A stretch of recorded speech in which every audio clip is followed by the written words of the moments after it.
Hey, I'm Billy Hallowell, and I'm filling in today for Mike Slater. Thanks for joining the show. Now, there is so much going on right now in culture.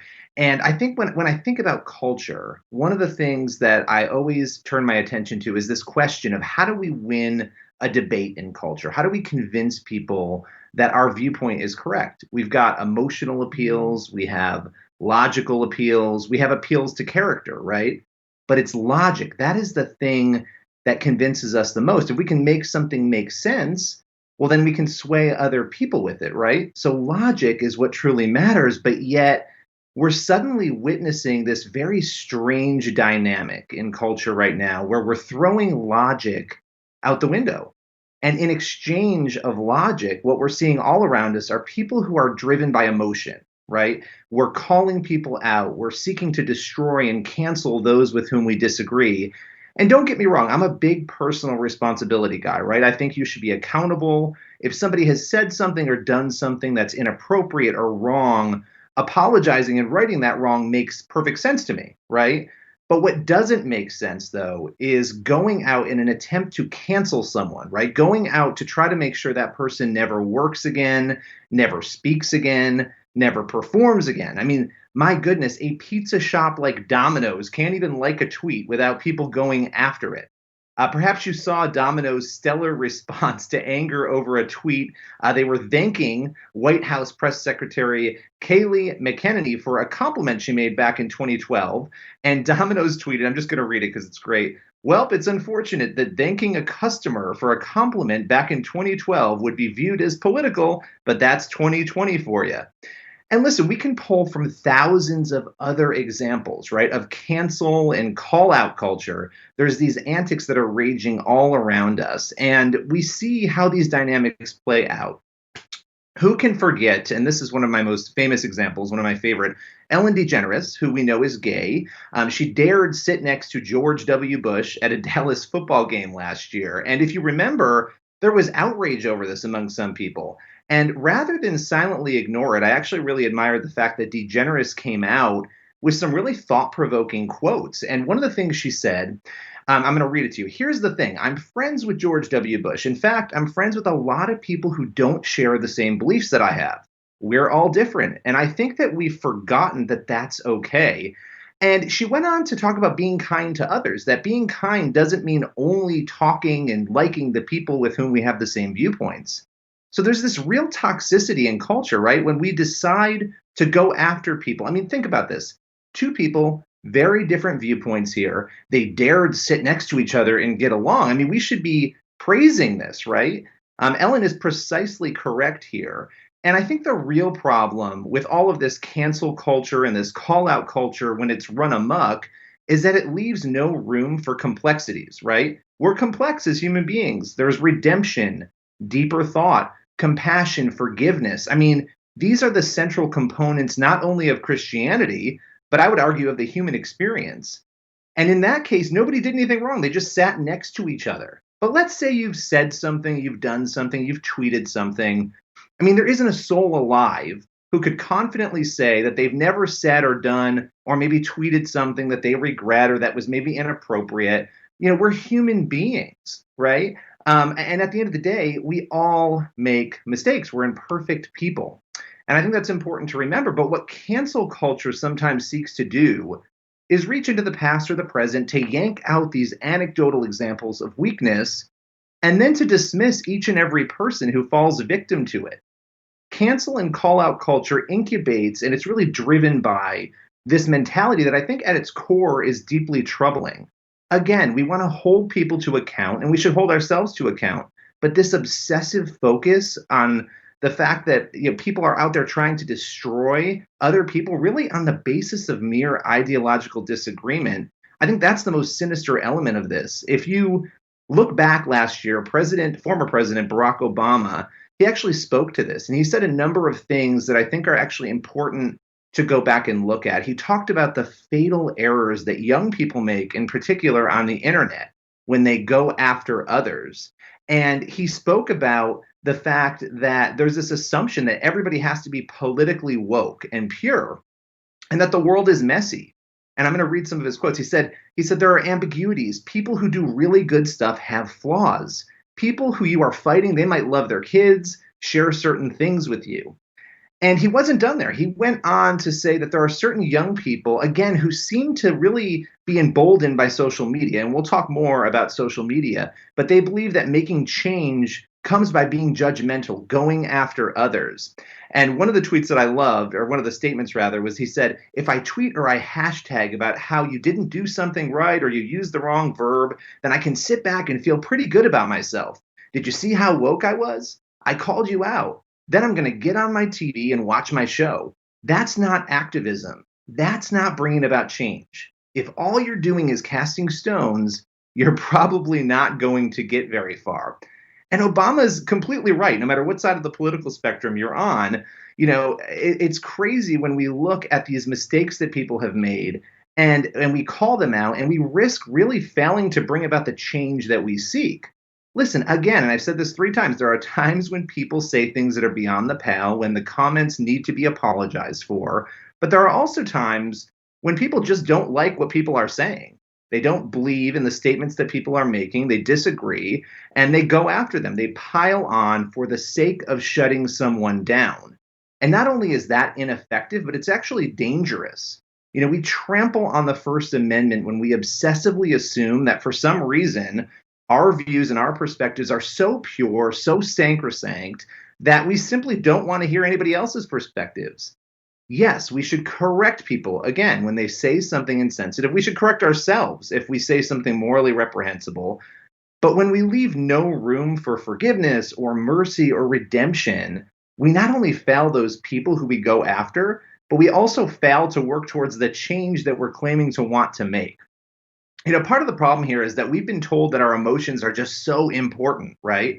We have this culture that is so obsessed with the self that we often forget that other people's perspectives not only exist, but guess what? They're just as important as our perspectives. We do nobody any favors when we attempt to force everybody to agree with us by threatening to dismantle their careers, their credibility. And when you mix that obsession with the self, right, with this insanity on social media, the instant glorification for saying things that might be controversial, you really end up with a troubling situation. And that's where we are right now. We have this problematic situation. And it doesn't help, by the way, that millennials, and I'm an elderly millennial, I'm on the upper end of that scale, we've been raised with this progressive and secular dominance. And you look at where we get our information from, it comes from the media. It comes from Hollywood. It comes from universities. And for quite some time, these are the places we've learned outside of the church. And not as many people are going to church these days, right? So these arenas, they've reinforced and they've incubated these biases, and they've done little, I believe, to actually help us deal with the complexities that exist in life. In the end, we all need to be able to differentiate between past or current mistakes and then personal viewpoints. Those are different things, right?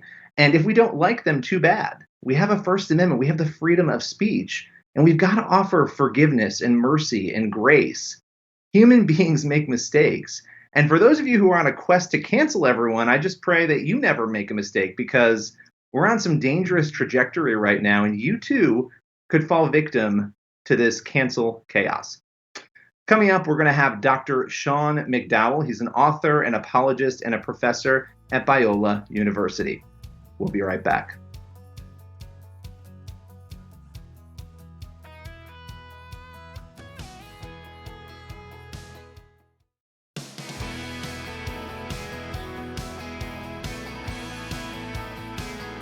I'm Billy Hallowell, and welcome back to the show. I'm excited to be joined today by Dr. Sean McDowell. He's an apologist, an author, and a professor at Biola University. How you doing today? I'm doing well. Thanks for having me, Billy. Well, I appreciate you coming on. We're talking about truth on the show today. And so one of the things I wanted to ask you, and it's sort of one of those questions, it's a 30,000-foot question, but a lot of people right now, they seem very confused about what truth is, right? The baseline of truth. And so how would you define truth? Well, let me tell you what I think has happened. I think we used to believe that truth was something outside and external that we discover and we conform our lives to.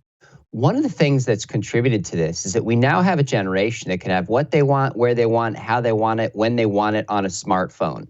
So it conditions people to think I can conform the world to me rather than conforming my world to something that's outside.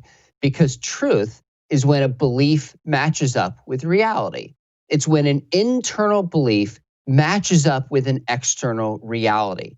And everything that this generation lives in tells them that they can conform external reality to themselves. And then on top of that, we've also had a shift from fact, in a sense, to feeling. So as long as somebody internally feels something, then we'll hear people speak the language.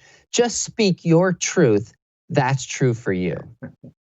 It's my truth and your truth, and then there's the truth, right? And it's interesting though, how does that happen? Because for me, I know the three most persuasive appeals that we have, right? It's fact, it's emotion, and then there's the character of the person, right? And it used to be that logic was, and I still think it is, at the baseline of things, logic, if you can make something logically make sense, well, great, you've made your point. But how did it become that culture shifted so deep into the emotion that everything is rooted there? I think part of the problem now is that you can find somebody to agree with you on any opinion that you have or you want to have. All you have to do is go online and find someone. Billy, yesterday, this might surprise you, but I'm actually on TikTok. My 16-year-old son is like, Dad, get on TikTok. So I was looking on TikTok and some kid, probably 20 years old, got 86,000 hearts for a video he did about how both science and religion argue that life does not begin until you exit the womb. This is the worst, honestly, I don't know how to state it any differently, pathetic argument. And yet thousands and thousands of people are liking it and following it and retweeting it because it fits what they want to believe is true.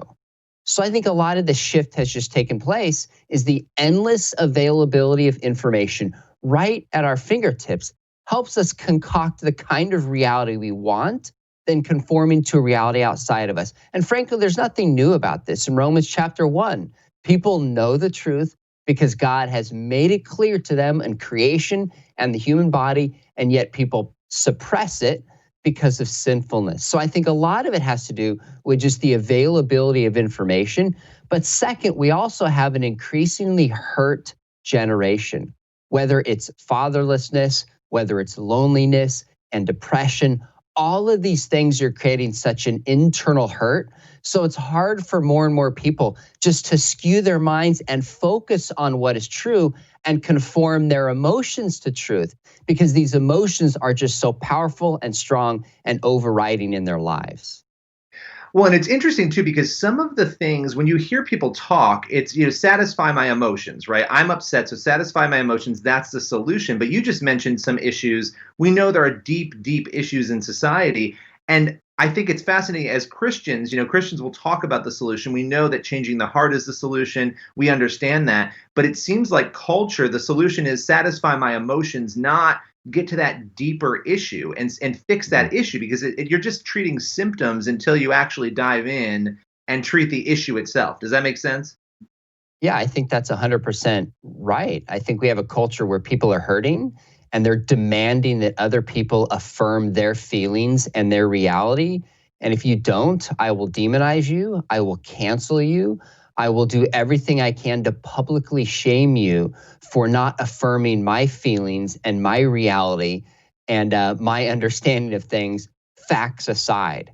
So that's this new cancel culture that we have going on right now. And unfortunately, there's a lot of people that now are afraid to speak truth because people will go unearth any even slight thing that's ever been said about them and then attack them for not seeing the world that they see. And I even see this, Billy. Sometimes I try to be reasonable with people. I talked to a friend of mine who's an outspoken atheist. I said, look, I try to give charity to your side. I think you're wrong about same-sex marriage, but I'm not going to demonize you. You're doing something consistent with your worldview.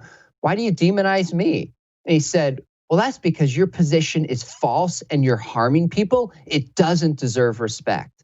Even if you put a smile on and are nice to me. I thought, okay, that's where we've become.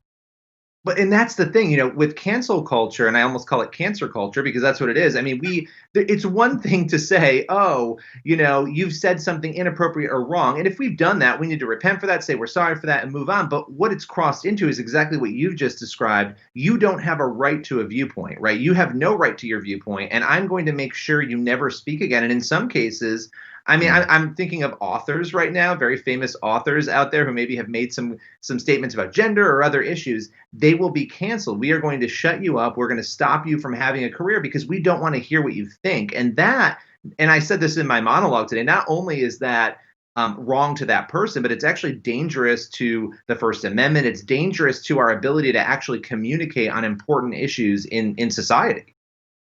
And ironically, in the issue you're talking about, it's dangerous to all the young people because there is a false narrative about gender. And if you don't affirm something somebody believes about themselves, you're the one that is harmful to them. But the reality is there's a lot of research that has come out, not just from Christians. We're talking from people on the left saying this entire gender narrative, transgender narrative, is actually really dangerous to young people. So it's not only silencing the person, it's not only bad for culture, it's actually bad for the individuals involved. And that's why we need to have courage to speak up with kindness, to speak up with love, but to not compromise truth. Well, it's that truth and love balance. And one of the things about you that I think is really fascinating, and your dad is Josh McDowell. I mean, both of you he's been engaging culture for decades. You're engaging culture in sort of a new generation here. But you were just on a podcast, and I found it really fascinating. A lot of people saw the headlines, Hawk Nelson, Christian band, the lead singer, John Steingard, coming out and saying that he lost his faith. Now, this is somebody who, singing worship music, a lot of people knew who he was, famous in Christian circles. There have been a number of those stories of people on the younger side coming out of the Christian world who are saying, you know what, I no longer have faith, which doesn't shock me in our current culture. But what is your reaction? And I want to get into that podcast discussion you had with him because it was fascinating. But what's your reaction to those when you hear those stories, when you read about them, of a prominent Christian stepping away? How does that feel for you? Well, as a whole, I have two comments. Number one, we are seeing this increase in the nuns. And a lot of this increase, NONES, is people not identifying with any religion. Yeah, exactly. And one of the phenomena we're seeing is that there's a whole lot of people who are leaving the faith who never were in the faith. They may have gone through the motions. They may have, even in some cases, thought they believed it. But in so many of these circumstances, and the one we're talking about in particular side, I'll ask people for their experience with God. And the response is I almost never find someone who had an experience that they were a sinner and were forgiven of God's grace. Like that experience is lacking. So some other experience is there. So I think a piece of it is just this increase in this movement away, people defining themselves about religion as a whole. But second, we also have more people with microphones. I mean, look, Bart Campolo, the son of Tony Campolo, left his faith and became an atheist chaplain. They did a huge national story on him. Nobody's done a national story on me. Hey, apologist Josh McDowell, his son is also an apologist. And I'm not complaining. I don't need any national story. I mean, that's not my point. It's just that certain stories attract people in a 24/7 news cycle. We need something to talk about. And this is a piece of that phenomena as well. And John Steingard, and this is the fascinating part, I knew who Hawk Nelson was. I had no idea who he was. He is more famous, to your point, after coming out and saying, I'm not sure that I believe anymore, than he was before. And the media rushes to tell those stories. The media loves to tell the deconversion stories. You never hear the conversion stories. It's always buried 12 paragraphs in, if they ever tell them, right? It's a bigger story, and they kind of tell that piece of it later on. So that is an interesting phenomenon. And I think it also speaks to the fact that the media, Hollywood, universities pushing one message. I mean, we've had a generation really with millennials, and now I think Gen Z, where outside of the church, and we know that church attendance, that there's some issues with that as well going down. But when you look at all of this, one set of messages is coming at people on our phones and on our TVs. And so it's not shocking that people would start to question. They may not become atheists, but would start to say, well, I don't know. Do I believe? And so I want to get into that a little bit here. But how did that conversation come about? So for those who are watching, very fascinating. John and Sean, got on a podcast together. So John, Mhm. again, the lead singer of Hawk Nelson, who said he no longer believes. How did you guys come to chat like that? So I was sitting down about to work on something for the day, and the story came across like Twitter, somewhere on social media. I saw, I was like, wow, here's another example of this. I think I'm going to carve out time and write a blog response. So I spent 2 or 3 hours. And Billy, I was as generous to him and thinking maybe someday he would read this and we could actually have a conversation. So I write things hoping people on the other side and the people I talk about read it. Well, Justin Brierley hosts the show in the UK, Unbelievable, where he almost always has a Christian and a Muslim, Christian and atheist, Christian and a former atheist. And I've been on his show 5 or 6 times, and he saw it and said, hey, would you come back on and talk with John? And I said, sure, I'd be happy to. And I read some stuff about John, and he's just such a sincere, kind person. He's not somebody who's left with this edge that just wants to prove everybody else wrong and make some political agenda. He just seems like a genuine truth seeker willing to have a conversation. So I said, sure, let's do it.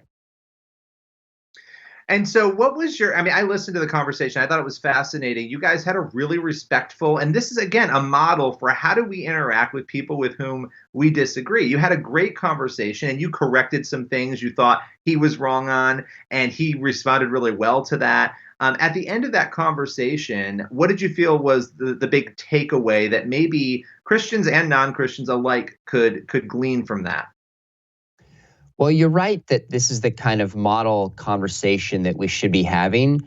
But I would tell you, a lot of that has to do with John as well. He was willing to have that conversation.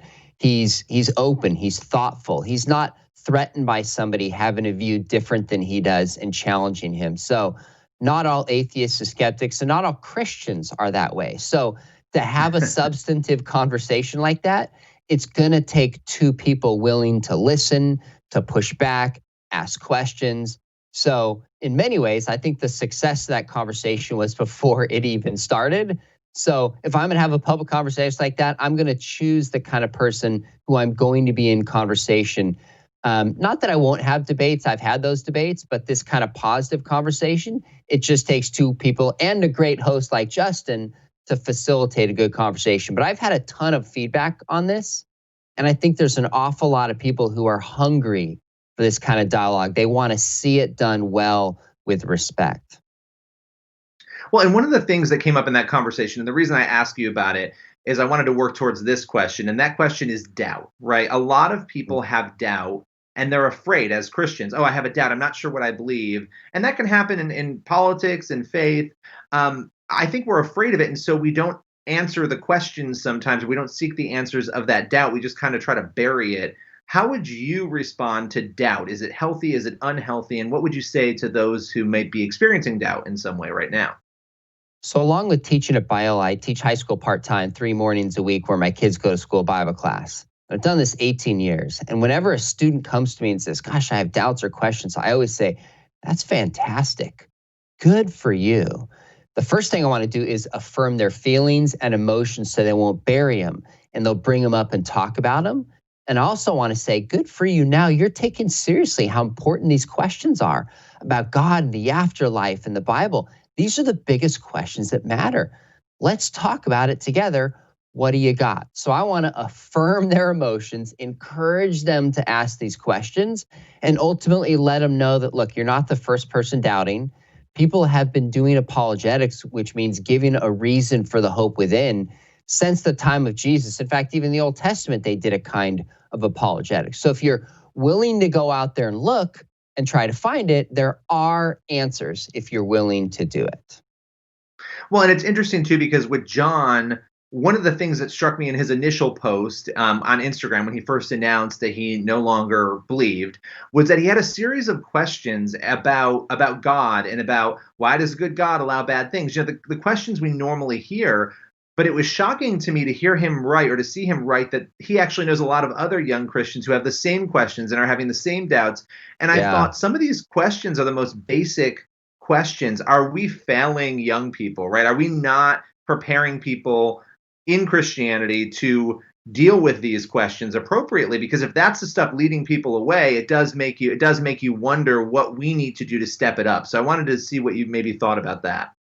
Yeah, it's interesting. I recently wrote a book with a friend of mine, and we talk about two things with Gen Z that are important: grace and truth. For a kid to have a lasting faith, they have to have an experience of grace, and they have to know why Christianity is true. My apologetic friends often just say, truth, truth, truth. That's all that matters. Give them defense, give them reasons, truth. And then on the flip side, I think John maybe came from a tradition that's more experience and feeling and void of that apologetics and that truth. So we can err on either side. That's why in the conversation, I was trying to bring it back and say, look, experience matters.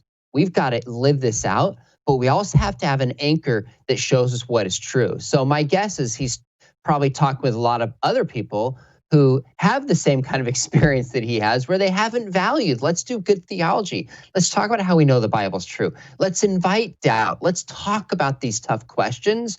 So insofar as we don't do both of these with students, give them an experience of the faith and the basis that it's true, we're failing kids. And as a whole, there's not a lot of traditions that are doing both of those really well. Well, listen, Sean, I so appreciate you coming on the show today. Thanks so much. And we will be right back with more.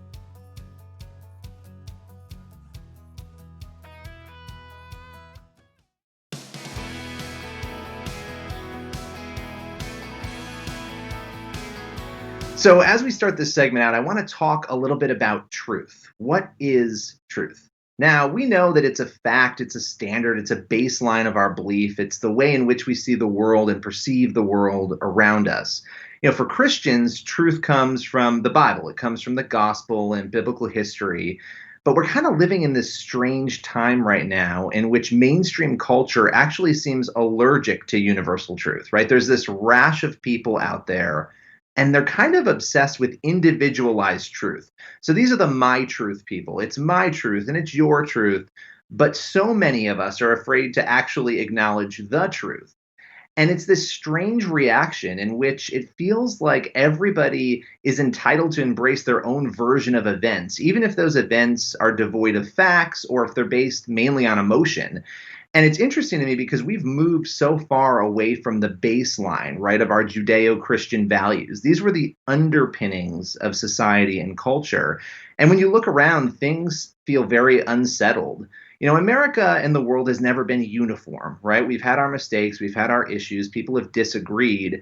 But the interesting thing about faith and about Christianity in particular is that it really holds this power to unite people, right? No matter where they stand, no matter who they are. And there's these two core tenets of Christianity: love God and love others. It's pretty simple, right? Those are the two things. But yet we seem very confused when it comes to how to live those things out. And our culture basically rejects those things. So the first, love God, this is really one of the most countercultural messages imaginable. And here's why: because if you're going to really love God, that's not just saying, oh, cool, there's a God and he's great and I like him. It's a much deeper, from a Christian perspective, it's a much deeper thing. I mean, that love is actually about action too. It's about putting God's standards first. It's about having your heart break for the things that breaks God's heart, right? It's putting his values first above our own whims, our own desires, our own thoughts, right? It's understanding that there's this order and this set of parameters and truths that govern everything. And that's polar opposite when you really ponder it and you stop and you think to what culture is telling us. Culture can't seem to decide what it believes is right or wrong. And you look at the norms throughout history, they've ebbed and they've flowed. And you look at America in the last 20 years, and my goodness, the sweeping changes that have happened are incredible. Only 2% of Americans, according to Gallup, believe that the moral values in this country are excellent. Another 15% say that moral values are good, and more than 80% are actually saying that our moral values are only fair or poor. So clearly people get it. The situation morally in this country isn't great. But when you start to dive into the mood swings on specific issues, it's crazy. I mean, 53% of the public said that sex between a married man and a woman was moral back in 2001. That's up to 71%. We've seen the morality of divorce balloon from 59% to 77%. We've seen having a baby outside of marriage, 45% were saying it was moral. That's up to 64%. And when you look at Hollywood and you look at media, it's pretty clear they've been showing us that it's okay to move those moral goalposts, and we're seeing those goalposts move. But here's the crazy thing, right? Culture changes, but God doesn't change. And I think that's just a phenomenal part of faith, right? But yet here we are, we're living with relativism. And relativism is one of those things that looks great on paper, but it doesn't work so well in practice. And it really breeds chaos when it's practiced. So let's talk about it. What is relativism? It's this idea that ethical or moral truths aren't universal. Instead, they depend on the people or the groups that hold them. So there's no universal truth. There's no standards. When you embrace relativism, it's essentially saying, well, who am I to judge? And again, that seems really nice. It's particularly problematic, though, when it comes to having to discern what is actually right or wrong. Evangelist Josh McDowell, he once told me that we're experiencing a profound lostness of truth. And when you dive into the statistics, it's evident that that is the case. We're seeing more and more moral confusion that's been coming to fruition. And we're seeing this come out in data. There was a report in 2016 from the Barna Group. It was called The End of Absolutes, the New Moral Code. And there was this line that really stuck out. I want to read it to you. It said, Christian morality is being ushered out of American social structures and off the cultural main stage, leaving a vacuum in its place. And the broader culture is attempting to fill the void. I mean, my goodness, that's what we've been watching all around us, these desperate attempts to really have culture try and fill those gaping holes. And the vast majority of us, we know that something is off. We know the morals are off. But yet we look past that move away from values. We look past that move away from God, and we're trying to jam this square peg into this round hole over and over again. And it's a fruitless attempt because we're trying to fill the voids with all the wrong things. Some of the fascinating pieces of that Barna study, they would throw out a statement and they would ask Americans to respond. And one of those statements was, whatever is right for your life and works best for you is the only truth you can know. And a majority of Americans, 57%, agreed with that. I mean, you talk about an assault on truth. That's essentially saying anything goes. Then you had 65% of Americans agreeing with the idea that every culture must determine what is acceptable morality for its people. Again, this is this warm and fuzzy feel-good statistic on the surface. I get it. Nobody wants to be judgmental, but where does that end? If every culture gets to choose its morality, do we lose the ability to question, I don't know, say ISIS? Must we sit back and say, well, they're just choosing their own morality, so I can't really say much. I mean, the absurdity of the reality of making these claims is actually pretty clear when you start to break it down.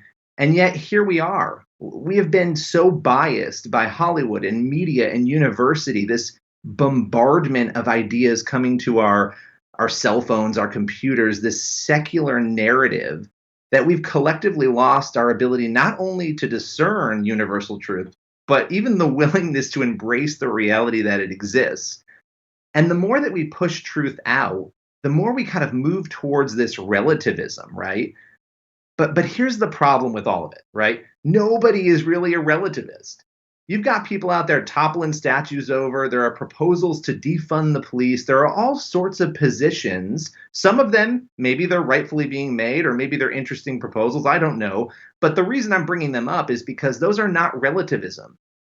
They're very specific ideas. And in the end, society may push us towards relativism, but everybody has a line where they will throw out that whole who am I to judge mentality, right? Nobody's going to endorse mayhem or murder or the harm of others embraced by any culture because we know it's wrong. There are universal truths. And this society has prospered and grown on the basis of values and faith, right? But yet we pretend to no longer need those moral absolutes. And so I guess the question is, where is your line? We all have them. And maybe the better question is, do you embrace the truth? We'll be back in just a bit with a fascinating interview with Pastor Marcus Gill. We'll actually be talking about race, faith, and plenty more.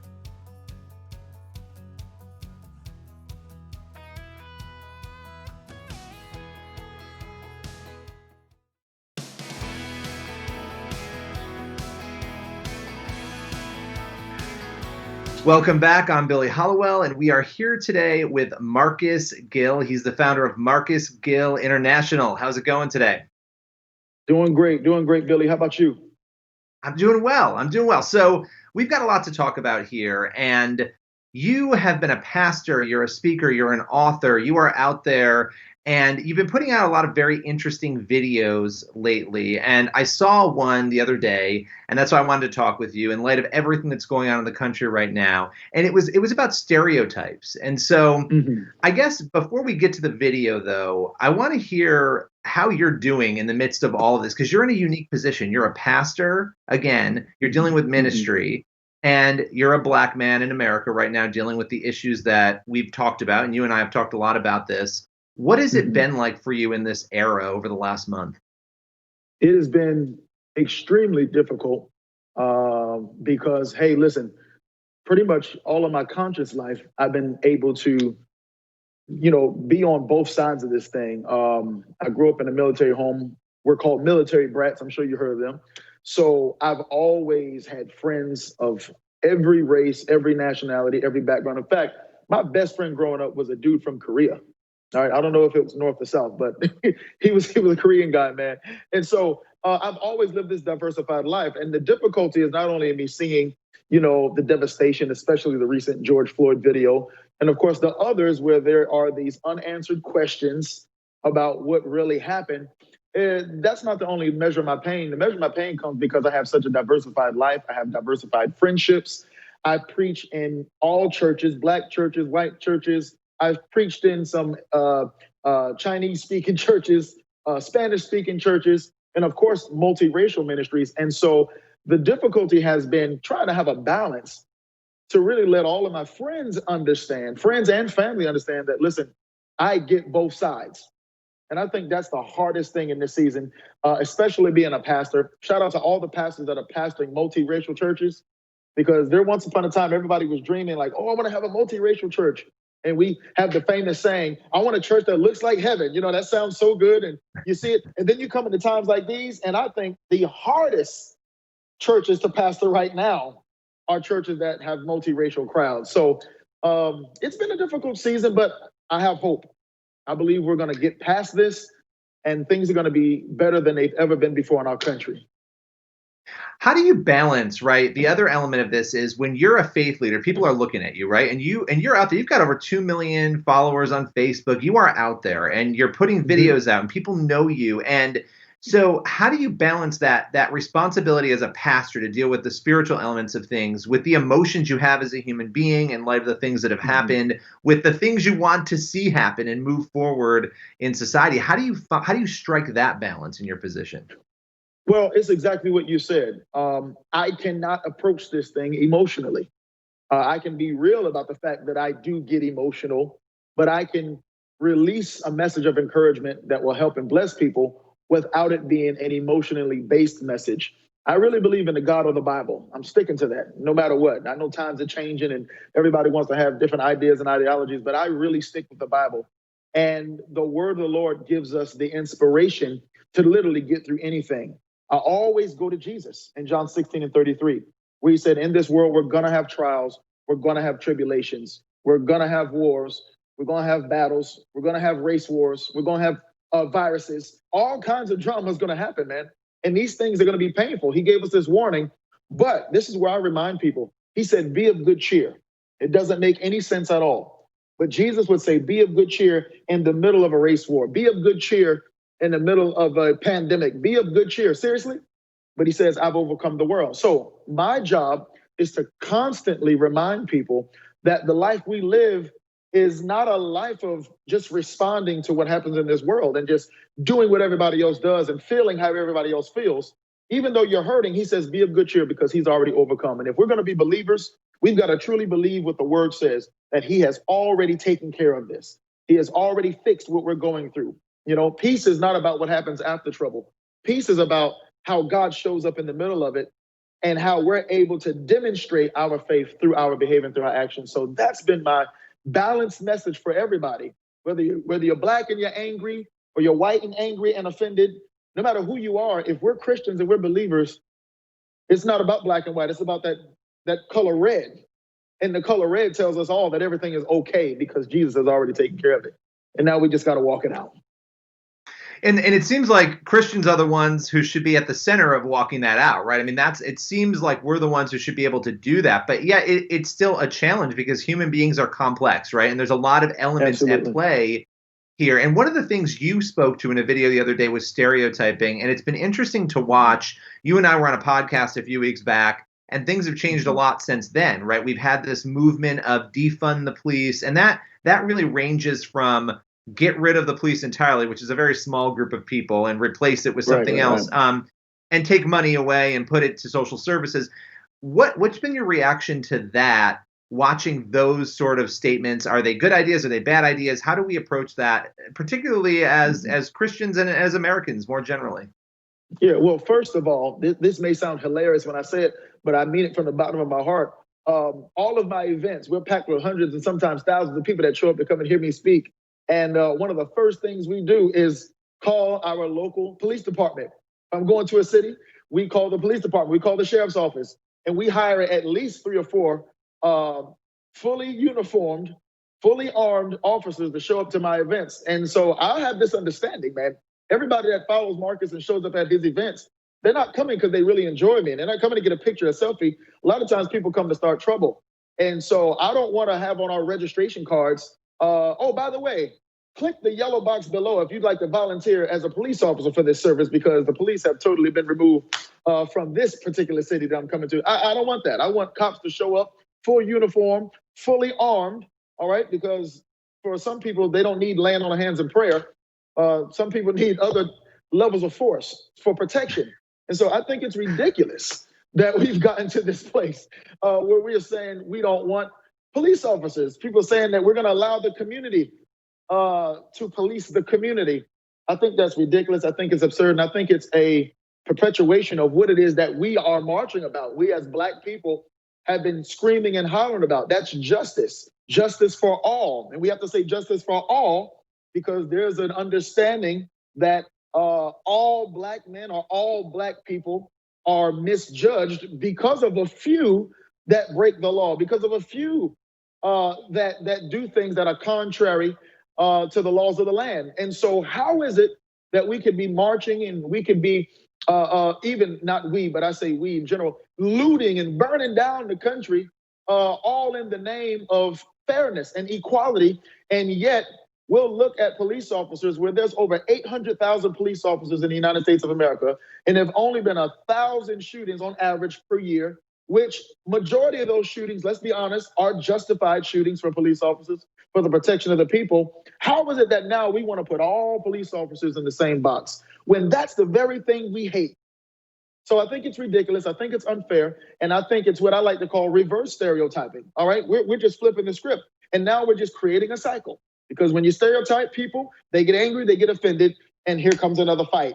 And then it broadens our opportunity to stereotype, because now you got angry Black men always around you because they feel stereotyped. Now you're stereotyping cops. So now they're on the defense, and it's like you're just gonna keep recreating the cycle. When it is that we could say, you know what, if we don't want everybody to think that all Black men are criminal, or if you live in my house and my neighbors, I don't want my neighbors to always think that I'm just an athlete or some kind of rapper or drug dealer. How is it now that I'm gonna put all police officers in the same box? And I'll say it out loud, man. Most of my police dealings have been extremely peaceful, have been extremely respectful. And to add insult to injury, I might lose a few friends if they hear this, but the only negative police run-ins that I've had are with cops who look just like me. So I refuse to put all police officers in a box when most of my police experiences and the relations with cops have been extremely friendly, have been respectful, and I think it's just absurd that we've come up with this ridiculous idea to get rid of all of them when that's just not the case.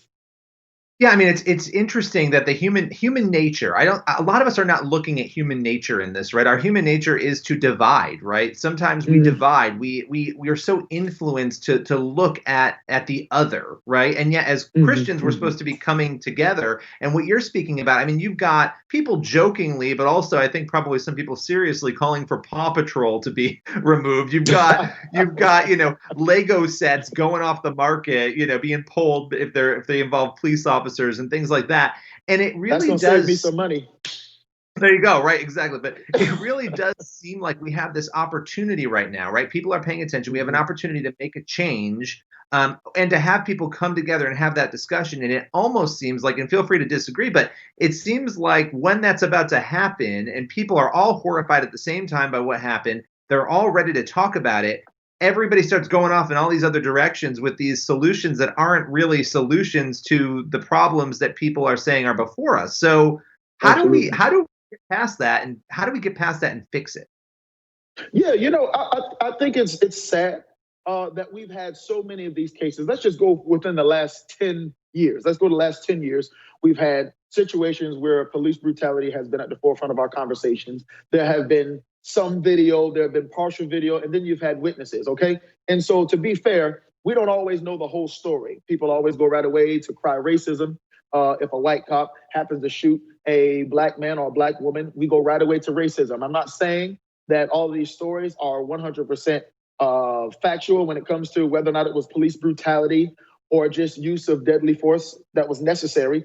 We don't know. Finally, we get to 2020 though, all right? And it's not good news, but it's good news in a way, that we were able to see an entire video, and we actually were able to see something that shouldn't have to go to court, shouldn't have to be talked about, because we all seen it. And I think this is one of the reasons why you got everybody riled up. You got white people, you got black people, you got people in other countries that are like, okay, wait a minute, this police brutality thing is indeed real.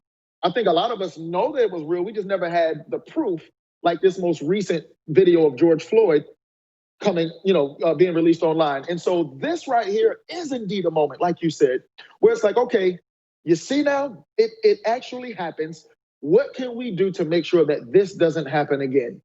But instead, I think there's a lot of voter influence going on. There's a lot of politicians with their own hidden agendas that are trying to make something out of this that it really isn't, when this is really just a very, very, very terrible moment that's happening in the United States of America that could be flipped for healing. Like we said in the word, Paul said, and we know that all things work together for good. I can't stand to think that this would have to be one of the all things that have to work in order for good to happen. But the word of God, once again, it's true, it's facts. Look at that family, look at that young lady, how she's benefiting, her life, her future, her family, well set. God knows we hate to see that young man pass away like that. But what if this was supposed to be the turning point that could bring the country together and actually debunk all of the myths that the United States is going to potentially go back into a civil war? What if that was a moment where we could say for once and for all, maybe go back to the old days, where a Democrat and Republican, it wasn't about anger, but maybe just about issues and perspective? What if this was a point where you could begin to see more of the videos go viral of police officers actually hugging young black men and young black girls, white officers hugging black people, and it led to be a moment to say, listen, this is what America is really all about. This is why we've survived the way we have. This is why we're known as the greatest and strongest country in the world. This is why our president is known as the most powerful man in the world. Why? Because we're able to actually come together and be unified and really live out the message with liberty and justice for all. But some have taken Marcus, this time to further divide us. Marcus, that is the perfect place for us to end today. Thank you for those words, and I really appreciate you coming on the show today. I appreciate you for having me. Thank you. Everyone else, make sure you tune in tomorrow. I'm Billy Hallowell. I'll see you later.